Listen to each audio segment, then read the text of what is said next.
राष्ट्र जय महाराष्ट्र। देशामध्ये लोकसभा निवडणुकांचं महाभारत सुरू आहे, पण हे महाभारत इतकं लांबलेलं आहे या निवडणुकांचं आणि संपूर्ण देशामध्ये जणू युद्धाची परिस्थिती आहे अशा प्रकारचं एक वातावरण निर्माण झालं आहे। आणि त्या महाभारतामध्ये सगळ्यात जास्त लक्ष कुठल्या राज्याकडे असेल तर ते महाराष्ट्राकडे आहे। आणि महाराष्ट्रात खास करून शिवसेनेचे पक्षप्रमुख उद्धव ठाकरे आणि त्यांच्या नेतृत्वाखालची शिवसेना ही या महाभारतामध्ये कोणती भूमिका बजावणार आहे याकडे संपूर्ण देशाचं लक्ष लागून राहिलं आहे। आज आपल्या स्टुडिओमध्ये सामनाच्या स्वतः शिवसेना पक्षप्रमुख उद्धव ठाकरे उपस्थित आहेत। आपण त्यांच्याशी या महाराष्ट्रातल्या आणि देशाच्या निवडणुकांवर चर्चा करावी आणि आपल्या मनातले जे प्रश्न आहेत देशाच्या महाराष्ट्राच्या जनतेच्या त्यावर त्यांचं मत घ्यावं। उद्धवजी, या आजच्या चर्चेमध्ये आपलं स्वागत। जय महाराष्ट्र। जय महाराष्ट्र। खरं म्हणजे एक प्रदीर्घ प्रवास करून आपण परत मुंबईत आलेला आहात। गेले अनेक दिवस आपण महाराष्ट्राच्या कानाकोपऱ्यात फिरताय। फक्त शिवसेनेचेच उमेदवार नाहीत तर काँग्रेस असेल, राष्ट्रवादी काँग्रेस असेल, अशा प्रत्येक उमेदवारासाठी आपण जातीनं वेळ देताय आणि महाराष्ट्रामध्ये या रणरणत्या उन्हामध्ये फिरताय। मागच्या निवडणुकीला आपल्या छातीवर धनुष्यबाण होता, आज मी आपल्या छातीवरती मशाल पाहतो आहे। धनुष्यबाण ते मशाल हे जे स्थित्यंतर झालं आहे त्याचा या निवडणुकीमध्ये काय परिणाम आपल्याला जाणवतो आहे? पहिल्या प्रथम आपण जो उल्लेख केला की आत्ताची निवडणूक ही महाभारतासारखी चाललेली आहे, त्यावेळेच्या महाभारतामध्ये द्रौपदीचं वस्त्रहरण झालं होतं, यावेळेला आपल्या देशातल्या लोकशाहीचं वस्त्रहरण होतं आणि म्हणून ती लोकशाही वाचवण्यासाठी स्वातंत्र्य लढा हा एक वेगळा भाग होता। त्या काळात आपण नव्हतो, पण ज्यांनी ज्यांनी संघर्ष केला, बलिदान दिलं, त्या सर्व क्रांतीवीरांनी आणि त्याग करणाऱ्या सगळ्या स्वातंत्र्य सैनिकांनी अफाट कष्ट करून शौर्य गाजवून आपल्याला स्वातंत्र्य मिळवून दिलं। हे स्वातंत्र्य टिकवण्याचं काम हे आपण केलं पाहिजे। आणि पुढचा जो तुम्ही प्रश्न विचारला त्याचं उत्तर हेच आहे की धनुष्यबाण ते मशाल, लोकशाहीचे धिंडवडे निघत आहेत, संविधान पाळलं जात नाही आहे, पक्षांतर केल्यानंतर अपात्रतेची केस ही अजूनही तिचा निकाल लागत नाही आहे, वारंवार कोर्टाने फटकारे मारलेत, सुनावलेत, खडेबोल सुनावलेले आहेत। तत्कालीन राज्यपाल म्हणून जे इकडे बसले होते त्यांना आता सद्गृहस्थ म्हणायचं का काय म्हणायचं, त्यांनी ते अधिवेशन बोलवणं कसं चूक होतं, त्याच्यानंतर मरे लवादानी दिलेला निर्णय कसा चूक होता, निवडणूक आयोगाला सुद्धा हा निर्णय घेण्याचा अधिकार आहे का, याचं कारण सर्वोच्च न्यायालयाने म्हटले की पक्ष कोणाचा हे तुम्ही लोकप्रतिनिधींवरून नाही ठरवू शकत। म्हणजेच काय, जे मी म्हटलं की लोकशाहीचं वस्त्रहरण चाललंय आणि त्याच्यावरती कडी म्हणजे अजून याचा निर्णय आलेला नाही आहे। सर्वोच्च न्यायालयात आपल्याला न्याय मिळणार ह्याची मला खात्री आहे, कारण तसं घटनेमध्ये नमूद आहे परिशिष्ट 10। सर्वोच्च न्यायालयाचा निकाल बाकी असताना पंतप्रधान आपल्या शिवसेनेला, म्हणजे माझ्या शिवसेनेला, जी शिवसेना बाळासाहेबांनी स्थापन केली, जिचं नाव माझ्या आजोबांनी ठेवलं, तिला नकली सेना म्हणतात।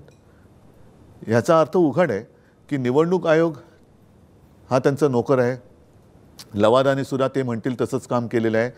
आता सर्वोच्च न्यायालयाने सुद्धा आम्हाला हे चिन्ह किंवा नाव देऊ नये असा अप्रत्यक्ष दबाव हे आपले प्रधानमंत्री सर्वोच्च न्यायालयावरती आणतात की काय, असा प्रश्न पडलेला आहे। म्हणजे संपूर्ण यंत्रणेवर दबाव आहे, नासून टाकले, दहशत आहे। होय।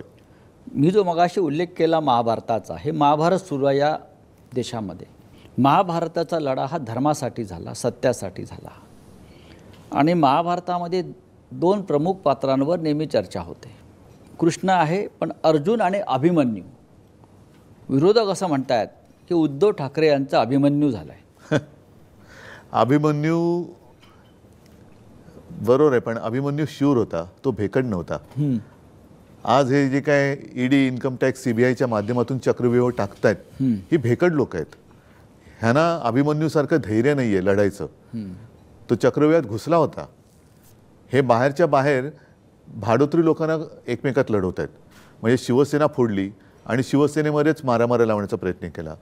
राष्ट्रवादी फोडली म्हणजे कुटुंब फोडतायत, कुटुंबात कलह लावतायत, पक्षामध्ये भांडणं लावतायत. हे तर सगळं कौरवांचंच काम आहे ना. ही कौरव नीती जी आहे ती कौरव नीती शेवटी हारणार आहे. कारण कौरव त्यावेळेला 100 होते, पांडव 5च होते. होय. पण 5 पांडवांनी 100 कौरवांवरती मात केली होती, कारण पांडव हे सत्यासाठी आणि धर्माच्या बाजूने लढत होते. म्हणून स्वतः श्रीकृष्णसुद्धा हा पांडवांच्या बाजूला होता. हे युद्ध आपण जिंकताय. नक्कीच. एकंदरीत राज्यातला प्रचार कसा चाललाय? आपण स्वतः गेल्या काही काळापासून म्हणजे निवडणुकीच्या घोषणा होण्याच्या आधीपासून आपण महाराष्ट्रात फिरताय आणि आपण एका तयारीनं फिरताय. तर तुम्ही राज्यात सगळ्यात जास्त फिरणारे नेते आहेत या काळामध्ये. प्रचाराचं म्हणाल निवडणुकीचा, तर आपल्या दृष्टीनं प्रचाराची दिशा तुमची कशी आहे? 2 महत्त्वाचे मुद्दे आहेत. एक म्हणजे साहजिकच आहे, गेल्या 10 वर्षात मी मुद्दामून मोदी सरकार आत्ता उल्लेख करतो, कारण मला मोदी सरकार नको आहे, मला भारत सरकार पाहिजे. पण मोदी सरकारच्या थापा या उघड झालेल्या आहेत. आता मी भाषणातले मुद्दे काही इकडे मांडत नाही, पण त्यांनी 2014 साली, म्हणून मी या सरकारला गजनी सरकार म्हणतो. 14 साली ते जे काय बोलले ते 19 साली त्यांना आठवत नव्हतं. 19 साली काय बोलले ते आत्ता आठवत नाही आहे. आज काय बोलतात ते उद्या आठवणार नाही आहे. आणि त्यांना असं वाटतं की त्यांच्या स्मरणशक्तीवरती जरी परिणाम झाला असला म्हणजेच जनतेच्या झाले, असं नाही आहे. कारण जनता 2 वेळेला म्हणजे 10 वर्ष ही मूर्ख बनली. आणि ते जे एक म्हणतात ना, तुम्ही कदाचित सर्वांना एकदा मूर्ख बनवू शकता, काही जणांना तुम्ही सदैव मूर्ख बनवू शकता, पण सर्वांना सदैव मूर्ख बनवू शकत नाही. आता जनता पेटलेली आहे, जनता उठलेली आहे. ह्यांच्या सगळ्या ज्या काही भाकड कथा होत्या, म्हणजे शेतकऱ्याचं उत्पन्न दुप्पट होणार, प्रत्येकाला घर मिळणार, बऱ्याच प्रधान किसान योजना, सन्मान योजना वगैरे वगैरे वगैरे, या भूलथापा तर आहेत. त्याचबरोबरीने भ्रष्टाचारानं एकत्र घेत आहेत, हे पक्ष फोडत आहेत. ही गद्दारी महाराष्ट्र कधी सहन नाही करत. महाराष्ट्रामध्ये गद्दारी कधीच सहन केली गेलेली नाही आहे. आणि मागे मला वाटतं मी धाराशिवच्या सभेत होतो तेव्हा तिथले आपले खासदार आहेत ओमराजे, त्यांनी एक अतिशय चांगलं उदाहरण दिलं की आता 300-400 वर्ष झाली, किती झाली असतील, पण अजूनही खंडोजी खोपडे यांच्याबद्दल आपण खंडोजी खोपडे म्हटल्यानंतर काय म्हणतो? गद्दार. पण बाजीप्रभू देशपांडे, तानाजी मालुसरे, कान्होजी जेरे हे म्हटलं की हे कट्टर सैनिक. म्हणजे त्यांना 300-400 वर्ष झाल्यानंतरही त्यांच्या माथी जो बसलेला गद्दारीचा शिक्का आहे तो पुसता नाही आलेला. तर या भेकडांची काय अवस्था आहे? हा जो भेकड किंवा गद्दार हा विषय जो आहे महाराष्ट्रात गेल्या 2 वर्षापासून चाललेला, हा जनतेमध्ये पोचलेला आपल्याला प्रचारात दिसतोय का? फारच तीव्रतेने तो जाणवतोय. आणि तुम्ही मगाशी जो उल्लेख केला, ही माझ्या छातीवरती मशाल आहे, जनतेच्या हृदयात मशाली पेटल्यात. कारण ती एक आग आहे आता आपल्याबरोबर झालेलं विश्वासघात. कारण बघा तुम्ही 14 आणि 19ला प्रधानमंत्रीपदी मोदी जे पोहोचले त्याच्यात महाराष्ट्राचा सिंहाचा वाटा होता. 40पेक्षा अधिक खासदार हे एकट्या महाराष्ट्राने निवडून दिले होते. आणि महाराष्ट्राने एवढं भरभरून दिल्यानंतरही तुम्ही केवळ शिवसेनेशी नाही गद्दारी केलीत, तुम्ही महाराष्ट्राचा घात केला. कारण एकतर शिवसेना ही मराठी अस्मिता जपणारी आहेच, हिंदुत्वाचा जागर करणारी आहेच. त्याचबरोबरीने महाराष्ट्राचा घात मी एवढ्यासाठी म्हणतो कारण महाराष्ट्रातले अनेक उद्योगधंदे मोदीजीने आपल्या गावी म्हणजे गुजरातला नेले. महाराष्ट्रात येणारे उद्योगधंदे हे गुजरातला नेले. मुंबईतला हिरे बाजार नेला, आर्थिक केंद्र नेलं, मेडिकल डिव्हाइस पार्क नेला, बल्क ड्रग पार्क नेला, ह्या वेदांता फॉक्सकॉन तिकडे नेला होता. पण हे सर्व आपण पाहत बसलो. मोदी किंवा शहा किंवा त्यांचं सरकार महाराष्ट्रातलं आणि देशातलं हे सर्व महाराष्ट्रातून ओरबडून नेत असताना आपण सगळे हे फक्त आपण त्याच्यावर बोललो किंवा चर्चा केल्या, आपण हे थांबवण्याचा अजिबात प्रयत्न केला नाही. याचं कारण जोपर्यंत मी मुख्यमंत्री होतो तोपर्यंत त्यांची बिशाद नव्हती. यातला एकही प्रकल्प त्यावेळेला त्यांनी ते नेऊ शकले नव्हते. आता मात्र त्यांनी गद्दारी केल्यानंतर डबल इंजिन आहे ना, म्हणजे उद्योग पळवायला डबल इंजिन सरकार लागल्यानंतर हे डबल इंजिन आणि ज्या वेगाने हे उद्योगधंदे पळवले, आपल्या हातात आता सत्ता नाहीये. आणि महाराष्ट्रामध्ये बेकारी वाढते, बेरोजगारी वाढते, सगळं काही वाढते. हा जो एक राग आहे की आम्ही तुम्हाला दिलं होतं, तुम्ही आमचा का घात केलात. महाराष्ट्राचा का घात केलात? आज जसे मोदी संपूर्ण राज्यभर फिरतायत, आता मला वाटतं ते कुठल्या तरी गल्लीमध्ये किंवा बोळामध्ये रोड शो सुद्धा करतील आणि त्यांनी करावा. महाराष्ट्र कसा आहे, महाराष्ट्राचा आक्रोश आणि महाराष्ट्राचा संताप हा त्यांनी अनुभवला पाहिजे. महाराष्ट्राचं प्रेम आणि आशीर्वाद त्यांना 10 वर्ष मिळाले. आता महाराष्ट्राचा शाप काय असतो हा मोदीजींनी अनुभवावा. आपण मगाशी महाराष्ट्रातून अनेक उद्योग, व्यापार, व्यवसाय हे गुजरातला ओरबडून नेण्याचा उल्लेख केला. यापूर्वी महाराष्ट्रातून असं कधीच घडलं नव्हतं. प्रत्येक सरकार, मग काँग्रेसचं असेल किंवा अन्य पक्षाचं असेल, मुख्यमंत्र्यांनी हे रोखण्याचा प्रयत्न केला. आणि शिवसेनेची स्थापना मुळात त्यासाठीच झालेली आहे की महाराष्ट्राच्या हिताचं रक्षण, मराठी माणसाचा स्वाभिमान, हिंदुत्व नंतर आलं. पण आज आम्हीच खरी शिवसेना असं म्हणणारे जे लोक राज्यकर्ते आहेत, त्यांची शिवसेना म्हणजे ए संशी, म्हणजे त्यांचं जो पूर्ण नाव आहे मी घेऊ पण इच्छित नाही. जसं माझं उद्धव बाळासाहेब ठाकरे हे नाव घ्यायला त्यांना लाज वाटते म्हणून ते शॉर्ट फॉर्म करतात, तसं त्यांच्या शिवसेनेचं नाव आहे ए संशी. अच्छा, मग त्याचं फुल फॉर्म काय आहे? कारण त्यांना त्यांच्या वडिलांचं नाव लावायला लाज वाटते. तर त्यांना लाज वाटत असेल तर मी काय त्यांच्या वडिलांचं? तर ही जी शिवसेना म्हणून स्वतःला मानतात त्यांचा मूळ विचार जो आहे की मराठी माणूस आणि महाराष्ट्राचं संरक्षण करणं, हे तुम्हाला कुठे दिसत नाही आहे. आणि हे उघड्या डोळ्यानं महाराष्ट्राची लूट पाहतायत. ते त्याचाच तर राग जनतेला आला आहे. म्हणजे एक तर तुम्ही गद्दारी करून ज्या राजकारणातल्या आईशी तुम्ही हरामखोरपणा केला, शिवसेनेशी हरामखोरपणा केला, गद्दारी केली, म्हणजे राजकारणात जन्म देणाऱ्या शिवसेना ह्या आईच्या कुशीवरती तुम्ही वार तर केलाच, आणि त्याचबरोबरीने महाराष्ट्राशी सुद्धा तुम्ही गद्दारी केलेली आहे. आणि ही गद्दारी ही महाराष्ट्रात नाही चालणार. उद्धवजी, आपण मगाशी एक जो उल्लेख केलात की आता नरेंद्र मोदी महाराष्ट्रामध्ये प्रचार सभांचा किंवा सभांचा धडाका घेत आहेत, गल्लीबोळात फिरत आहेत, कुठल्या तरी गल्लीत रोड शो घेत आहेत. मला वाटतं येत्या 1-2 दिवसात ते घाटकोपर भागामध्ये रोड शो घेतात अशी माझी माहिती आहे. त्याच घाटकोपरमध्ये काल अनेक गुजराती सोसायट्यांमधून शिवसैनिकांना, म्हणजे मराठी माणसाला प्रचार करण्यापासून रोखण्यात आलं. मराठी माणसाला, हे तुम्ही किती गांभीर्यानं घेता? हाच तर आता निकाल यावेळेच्या निवडणुकीत लागणार आहे. अशी कधीही कुठल्याही राज्यामध्ये मराठी माणसं दादागिरी करत नाही. पण हे कोणाच्या आशीर्वादाने करते आणि त्यांना बळ देण्यासाठी मोदी इकडे रोड शो करणार आहेत का, हा प्रश्न मराठी माणूस दाखवेल ना त्यांना काय दाखवायचं ते.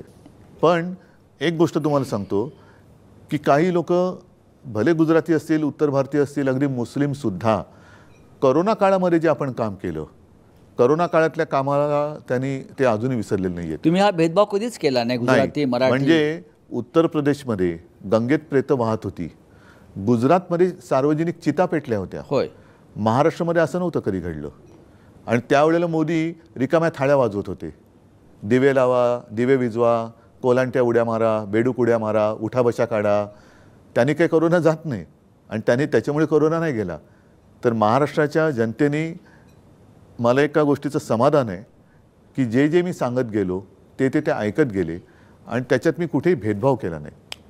आणि या पलीकडे जाऊन सांगतो की गुजरातबद्दल काय माझ्या मनात आकस नाही आहे.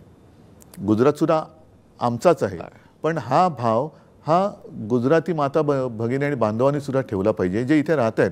उलटं 92-93 साली शिवसेनेनेच त्यांना वाचवलेलं. मोदी कुठे होते? उद्धवजी, 3 टप्पे पार होत आहेत, 4था टप्प्याकडे आपण जातो. त्यांनी टप्पा काय सरपटी टाकलं तरी होय, निवडणुकीत ते निकालच सरपटणार आहेत. होय, कारण आपण अशी रोज एक गुगली टाकताय की त्यांना आता त्यांच्या पिचवर बचाव करणं कठीण झालेलं आहे. पण या 3रा टप्पा सुरू असताना देशामध्ये अशा प्रकारच्या घडामोडी घडत आहेत त्या चिंताजनक आहेत. काल देश निवडणुकीला सामोरा जात असताना काश्मीर खोऱ्यामध्ये पुन्हा एकदा पुलवामाची पुनरावृत्ती घडली. अत्यंत चिंताजनक गोष्ट आहे. 4 वर्षापूर्वी पुलवामात आपल्या लष्करी वाहनांवर हल्ले झाले आणि 40 जवानांच्या हत्या झाल्या. आपण त्यांना जबाबदार कोण आहे? आणि काल त्याच पद्धतीनं पूंछ येथे हवाई दलाच्या ताफ्यावर हल्ला झाला काश्मीरमध्ये. काश्मीरात शांतता आहे असं मोदी शहांचं म्हणणं आहे. आम्ही 370 कलम हटवला आहे, आम्ही हे केलं आहे, आम्ही ते केलं, तरीही काश्मीरमध्ये अशा प्रकारे लष्करी जवानांचे बळी जात आहेत. हे तुम्हाला किती चिंताजनक वाटतं आहे? पहिल्या प्रथम पुलवामा जे घडलं त्याच्याबद्दल तत्कालीन राज्यपाल सत्यपाल मलिक ह्यांनी जे सत्य किंवा वास्तव, विस्तवासारखं असलेलं वास्तव हे जगासमोर मांडलं, त्याला उत्तर कोणी देऊ शकलेलं नाही आहे. कारण सत्यपाल मलिक हे राज्यपाल होते. राज्यपाल म्हटल्यानंतर आणि तेही काश्मीरचे, त्यांचे अधिकार हे सगळ्यांना माहिती आहेत. अधिकृत पदावरती असलेल्या, घटनात्मक पदावरती असलेल्या माणसाने जेव्हा हे भीषण सत्य जनतेसमोर आणलं, त्याच्यावरती आज कोणी चर्चा करत नाही आहे. आणि म्हणून मी पहिलं जे तुम्हाला म्हटलं की काल जो हल्ला झाला त्याला जबाबदार कोण, पुलवामाचा जो हल्ला झाला त्याला जबाबदार कोण, आणि मग हा जबाबदारीचा धोंडा हा ज्याच्या त्याच्या पदरामध्ये आपण टाकणार आहोत की नाही. कारण अजूनही जर का काश्मीर अशांत असेल तर मग कशासाठी यांना परत मतं द्यायची. जर एका बाजूने लेह लडाखमध्ये असेल, अरुणाचलमध्ये असेल, चीन अतिक्रमण करतोय, रस्ते बांधतोय, आपल्या गावाची नावं बदलतोय, तरीसुद्धा आम्हाला काही म्हणजे सरकारला काय वाटत नाही. काश्मीरी पंडित अजून निर्वासित छावण्यात आहेत. मध्ये मोदीजी बोलले होते, ते माननीय हिंदू हृदय सम्राट शिवसेना प्रमुखांबद्दल बोलले होते की बाळासाहेबांनी हा नाही विचार केला की काश्मीरमधले पंडित माझा काय संबंध. कारण अख्ख्या देशात तेव्हा फक्त हिंदू हृदय सम्राटच होते की त्यांनी महाराष्ट्रामध्ये त्या काश्मीरी पंडितांना बोलावलं, त्यांना व्यवस्थित त्यांना आसरा दिला. तेव्हा मोदी हे नावसुद्धा कुठल्या क्षितिजावरती नव्हतं. आता तुम्ही तर मुख्य पंतप्रधान आहात. काश्मीरमधले पंडित घरी जाऊ शकत नाहीत, काश्मीरमधले हल्ले तुम्ही थांबवू शकत नाहीत. मणिपूर अशांत होऊन आज जवळपास वर्ष झालं, अजूनही मोदी तिकडे जात नाही आहेत. मोदी मणिपूरबद्दल काही बोलत नाही आहेत.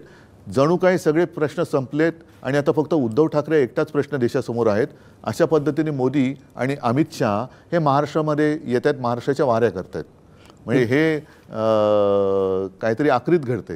म्हणजे उद्धव ठाकरेला संपवून काश्मीर शांत होणार आहे का? उद्धव ठाकरेला संपवलं म्हणजे चीन परत जाणार आहे का? उद्धव ठाकरेला संपवलं म्हणजे मणिपूरच्या महिलांची लुटलेली इज्जत त्यांना परत मिळणार आहे का? काय मोदींकडे काय उत्तर आहे त्याच्याकडे याच्याबद्दल? लोकसभा निवडणुकीआधी राम मंदिराचा प्राणप्रतिष्ठा सोहळा पार पडला. मोदी टीका करतायत किंवा अमित शहा टीका करतायत की उद्धव ठाकरे त्या प्राणप्रतिष्ठा सोहळ्यासाठी उपस्थित राहिले नाहीत. शंकराचार्य का नव्हते? शंकराचार्यांना का बोलवलं नाही? याचं कारण असं आहे की उद्धव ठाकरे यांनी हिंदुत्व सोडलं. ते प्राणप्रतिष्ठा सोहळ्यास अयोध्येत हजर राहिले नाहीत. हे वारंवार ते महाराष्ट्रात येऊन सांगतायत. तुमची कृती ही हिंदुत्व विरोधी आहे. मी कुठे होतो त्या दिवशी? मी अयोध्येला गेलो नाही, कारण मला काय मानपान याची आवश्यकता नाही आहे. मोदी जेव्हा गेले नव्हते आणि हा विषय थंड बस्त्यात पडला होता, तो साधारण 2018चा नोव्हेंबरचा काळ होता. आपणही सोबत होतो. मी शिवसैनिकांना घेऊन राम मंदिरात गेलो होतो, अयोध्येला गेलो होतो. तेव्हा मंदिर नव्हतं. अयोध्येत जाऊन रामाचं दर्शन घेतलं आणि पहिले मंदिर फिर सरकार. त्याच्यानंतर योगायोग असेल काही असेल, मी तिथे जाताना शिवजन्मभूमीची एक मुठभर माती घेऊन राम जन्मभूमीला गेलो. एक वर्षभरामध्ये म्हणजे पुढच्या नोव्हेंबरमध्ये राम जन्मभूमीच्या राम मंदिराच्या बाजूने सर्वोच्च न्यायालयाचा निकालही लागला. आणि योगायोग असेल त्याच पुढच्या महिन्यात माझ्या ध्यानीमध्ये नसताना मी मुख्यमंत्री झालो. मी मुख्यमंत्री झाल्यानंतर सुद्धा परत गेलो. मी मुख्यमंत्री झाल्यानंतरही गेलो होतो. आणि जेव्हा हे राम मंदिराचं त्यांनी तिकडे सगळं जे काही केलं, शंकराचार्यांनी त्याच्यावरती टीका केली. आणि मी सुद्धा असं म्हटलं की तुम्ही शंकराचार्यांना एक मान सन्मान देऊन बोलवायला पाहिजे होतं. तुमच्या आजूबाजूला शंकराचार्य नव्हते, पण भ्रष्टाचारी सगळे होते. आणि 22 तारखेलाच तुम्हाला सर्वांना माहिती आहे, तुम्ही सोबत होतात, मी काळाराम मंदिरात गेलो होतो. जिथे आम्ही जातोय म्हटल्यानंतर स्वतः मोदीजी गेले होते आणि साफसफाई कशी व्यवस्थित होते की नाही बघून आले होते. त्या काळाराम मंदिराचं एक वेगळं वैशिष्ट्य आहे. ह्या काळाराम मंदिरासाठी महामानव डॉक्टर बाबासाहेब आंबेडकरांनी संघर्ष केला होता. कारण हा राम माझासुद्धा आहे, हा राम कोणाची मक्तेदारी नाही. आज जी भाजपाची मक्तेदारी होते आहे, म्हणूनच मी नारा दिला होता की भाजपमुक्त राम मला पाहिजे. आणि तसाच त्यावेळेला हे जे सगळे मुद्दामून त्यांना मी शब्द वापरतो, बुरसटलेले गोमूत्रधारी, त्या विचाराची जी लोकं तेव्हा होती, त्यांच्या विरुद्ध डॉक्टर बाबासाहेब आंबेडकरांनी लढा दिला होता की हा राम माझा आहे, माझासुद्धा आहे, आणि राम मंदिरात जाण्याचा अधिकार माझासुद्धा आहे. तेव्हा त्यांना जे अडवत होते तेच आता माझ्यावरती टीका करतायत. आणि त्या काळाराम मंदिरामध्ये मी जाऊन तिथे गोदावरीची पण आरती केली. आणि राम मंदिर होते त्याचं मी स्वागत केलं. मात्र राम मंदिर हे सर्वोच्च न्यायालयाच्या निकालामुळे झालेलं आहे. हो, पण उद्धव साहेब त्यांची अशी भूमिका आहे की ते असं टीका करतायत की आपण काँग्रेस आणि राष्ट्रवादी या दोन पक्षांबरोबर गेलेला आहात मग काय झालं? आणि त्याच्यामुळे तुम्ही औरंगजेबाच्या विचारांना पुढे चाललाय आणि तुम्ही औरंगजेब फॅन्स क्लबचे आता मेंबर झालेला आहात. हा काय प्रकार आहे? यांना वारंवार औरंगजेब आठवतोय. कारण त्यांना त्यांचा आवडता केक जो पाकिस्तानात त्यांनी नवाज शरीफच्या वाढदिवसाला जाऊन खाल्ला होता हां. त्याची आठवण येते. पाकिस्तानात जाऊन बिन बुलाए मेहमान हे पाकिस्तानात जाऊन नवाज शरीफचा केक खाणारी लोक हे मला औरंगजेबाचा फॅन म्हणू शकत नाही. कारण औरंगजेब सुद्धा गुजरातमध्येच जन्माला होता होय. आणि तो जसे हे दिल्लीत गेले तसं औरंगजेब आग्र्यात होता. आणि औरंगजेब सुद्धा महाराष्ट्र जिंकण्यासाठी इकडे 27 वर्ष त्यांनी रोड शो वगैरे केले असतील नसतील कल्पना नाही मला, पण जिंकण्यासाठी इकडे 27 वर्ष बसला होता. पण पुन्हा तो आग्र्याला जाऊ शकला नव्हता. कदाचित तेव्हा औरंगजेबाने सुद्धा मोठमोठ्या सभा घेतल्या असतील किंवा रोड शो सुद्धा केले असतील. नक्कीच तो त्यांनी काय रोड शो केले होते. माझ्याकडे येताना काय मोठा लवाजमा घेऊन इथे येत होता ना, हत्ती घोडे पायदळ, हा रोड शोच होता. पण तेव्हाचं महाराष्ट्राचं जे शौर्य आहे, औरंगजेबाच्या तंबूचे कळस कापणारे मराठी आज सुद्धा जिवंत आहेत. होय. त्यांचेच वंशज आज महाराष्ट्रामध्ये. पण मोदी आणि शहा वारंवार महाराष्ट्रात येऊन अलीकडे उद्धव ठाकरे हे त्यांचं पहिला क्रमांकाचं टार्गेट आहे आणि त्यानंतर शरद पवार हे दोन प्रमुख नेते महाराष्ट्राचे, ज्यांनी पुन्हा एकदा महाराष्ट्राची सूत्र आपल्या हातामध्ये घेतलीत राजकारणाची. आणि बहुधा मोदी शहांना महाराष्ट्राचं भय वाटतं आहे. मुळात औरंगजेब हे जे विषय आहेत सगळे हे प्रचाराचे विषय असू शकतात का इतक्या वर्षानंतर? हेच माझं म्हणणं आहे की तुम्ही 10 वर्ष काय केलं? तुम्हाला अजूनही म्हणजे आता तुम्हाला पराभवाचं भूत समोर दिसायला लागलं, तुम्ही राम राम राम राम राम राम करायला लागलात. इतके दिवस म्हणजे निवडणुकीमध्ये राम राम राम राम करायचं आणि निवडून आल्यानंतर लोक गेले का मरा मरा मरा मरा मरा करायचं. शेतकरी आत्महत्या करतायत त्यांच्याकडे तुम्हाला लक्ष देता येत नाही. मेला शेतकरी तरी चालेल, 5 वर्षांनंतर बघू. महिलांवरती अत्याचार झाले तरी चालतील, 5 वर्षांनंतर बघू. शेतकरी तुम्हीच सांगितलं होतं की आम्ही त्याला हमीभाव देऊ, उत्पन्न दुप्पट करून देऊ, स्वामीनाथन अहवालाप्रमाणे त्याला हमीभाव देऊ. आणि त्याच्यासाठी शेतकरी दिल्लीत यायला निघाले तर तुम्ही त्यांच्यावरती बंदुका रोखता, त्यांच्यावरती अश्रुधूर सोडता. मग रामराम म्हणायला लागणार नाही तर काय म्हणायला लागणार? त्या शेतकऱ्यांना तुम्ही दहशतवादी संबोधलत, अर्बन नक्सल संबोधलत. आणि आत्ता जे परत तिकडे दिल्लीत चाललेले शेतकरी होते त्यांना तर त्यांचे ते कार्यवाह वगैरे काय म्हणतात, दत्तात्रय होसबळे यांनी सांगितले की शेतकऱ्यांचं आंदोलन म्हणजे अराजक आहे. अशी सगळी जी माणसं आहेत. म्हणून निवडणुकीमध्ये रामाचं नाव राम राम राम, आणि जे निवडून देतील पण निवडून दिल्यानंतर ते जेव्हा तुमच्याकडे येतात त्यांना ते म्हणतात मरा मरा मरा मरा. उद्धव साहेब 10 वर्ष मोदी यांचं सरकार या देशावर आहे. 10 वर्ष खूप मोठा कालखंड आहे की देशाच्या आयुष्याची 10 वर्ष, 10 वर्षात म्हणजे आणि 140 कोटी जनतेची एका नेत्याला 2 वेळा म्हणजे सलग 10 वर्ष प्रधानमंत्री होण्याची संधी मिळते. पण या 10 वर्षानंतर जेव्हा हे तिसऱ्या निवडणुकीला सामोरे जात आहेत त्या निवडणुकीत मोदींकडे किंवा त्यांच्या पक्षाकडे प्रचाराचे मुद्दे दिसत नाहीत. महागाई, बेरोजगारी, आरोग्य, शिक्षण, राष्ट्रीय सुरक्षा या मुद्द्यावर प्रधानमंत्री बोलतच नाही आहेत. भ्रष्टाचारांना संरक्षण ही मोदी गॅरंटी हा विषय त्यांच्याकडे आहे. त्याच्याबद्दल आपलं काय मत आहे? ना, हा विषय चर्चेत आहेच. म्हणजे भ्रष्टाचार करा आणि भाजपात या. म्हणजे ते एक कुठली तरी गोळी होती ना, वो खाओ सब भूल जाओ. तसंच आहे, भ्रष्टाचार करो भाजप में आओ. आणि नरेंद्र मोदींनी भ्रष्टाचार मुक्त भारताची घोषणा केली होती. हां, ते बरोबर आहे. कारण जेवढे भ्रष्टाचारी आहेत ते भाजपात घेत आहेत, म्हणजे भारत मुक्त होतं, इतर पक्ष मुक्त होत आहेत. म्हणून मी त्यांना व्हॅक्यूम क्लीनर म्हटलेलं आहे. हां, जसं व्हॅक्यूम क्लीनर कुठेही तुमच्या कार्पेटवरती धूळ असेल, फटीमध्ये धूळ असेल, ती धूळ खेचून घेतं, तसे सगळे भ्रष्टाचारी खेचून घेतात भाजपात.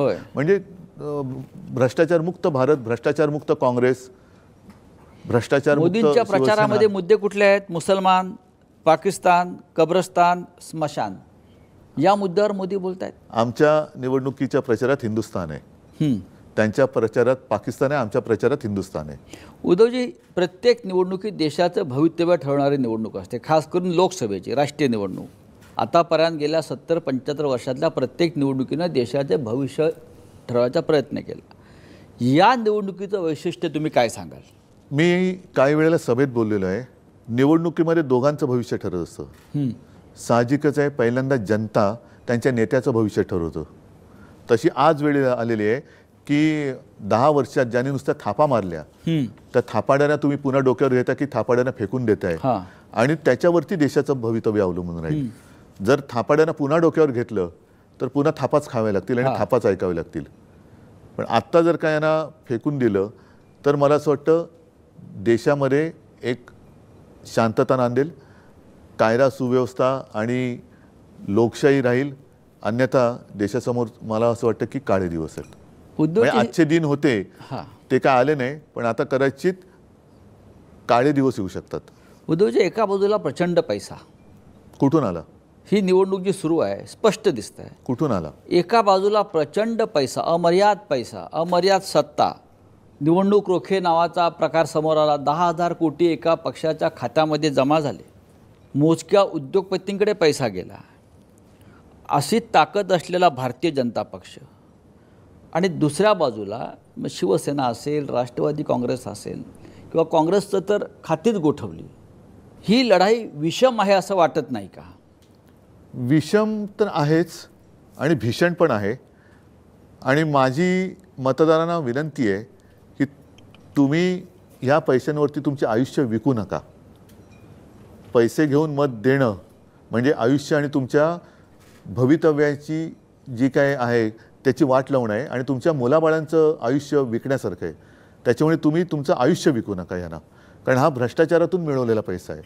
निवडणूक रोख्यांबद्दल जर तुम्ही विचारलं तर त्यांच्याच मंत्रिमंडळातील ज्या सीतारामनबाई होत्या त्यांच्या पतीने सांगितलेले आहे, परकला प्रभाकरन, की जगातला सगळ्यात मोठा घोटाळा आहे आणि त्याला त्यांनी नाव दिले मोदी गेट. आता मोदी गेट हे जेव्हा आपण लहान होतो तेव्हा अमेरिकेत जे निक्सनचं घडलं होतं वॉटर गेट, तेव्हापासून हा गेट हा शब्द प्रचलित झाला आणि मोदी गेट म्हणजे त्याच्याबरोबर त्यांनी तुलना केलेली आहे.